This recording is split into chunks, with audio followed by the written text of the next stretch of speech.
This is Yen. She is excellent employee. She comes to work early and arrive in their office early. Once she arrives, she immediately starts her work efficiently, for her time is precious and should not be wasted.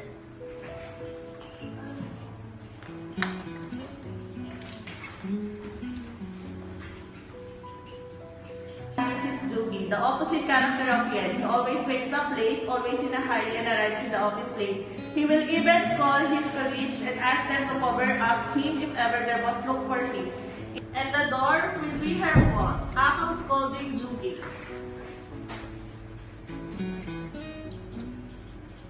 Instead of doing his work, he will open the laptop but will not start his job. Instead, log into his Facebook account. Boss asks both of them to submit the report.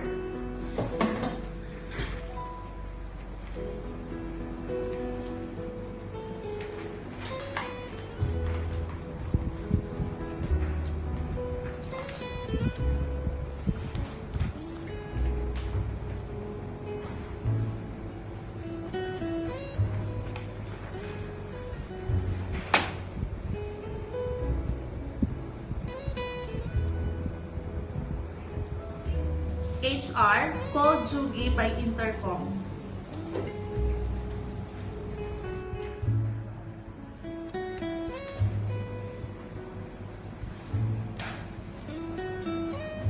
Jugi, the reasons why I asked you to come is because I am receiving report lately of the following bad habits.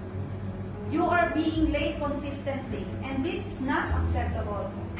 Because of your lateness, our work dynamics in the office are being scrutinized and affecting the outputs.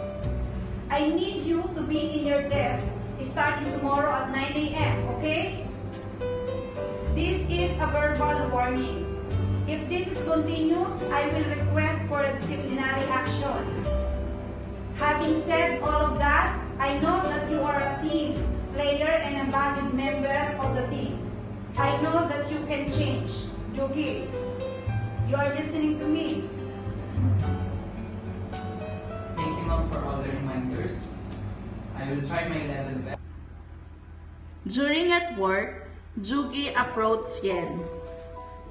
Jugi begins to act inappropriate to Yen and Yen is no longer comfortable.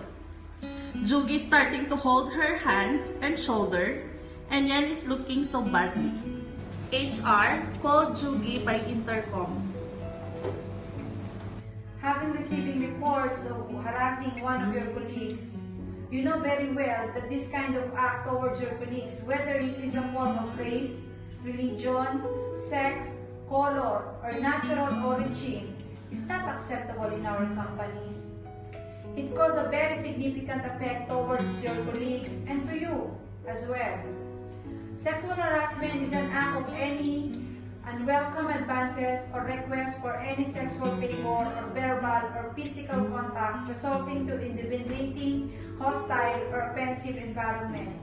So, you should be cautious and aware of your actions or the way you communicate with your colleagues, as you will never know that you might be in situations that you might have offended them or creating uncomfortable feelings toward your colleagues. I recommend you, Jugi, that will schedule you to attend a workshop or training regarding prevention on a sexual harassment in a week time. We'll send you the formal invitations for this. This training will definitely help you to become a better person in and out of the company.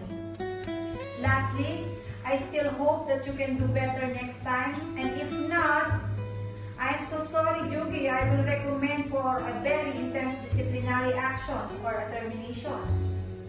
I will do my best to deliver and improve my behavior after this conversation. Thank you very much for the words of wisdom.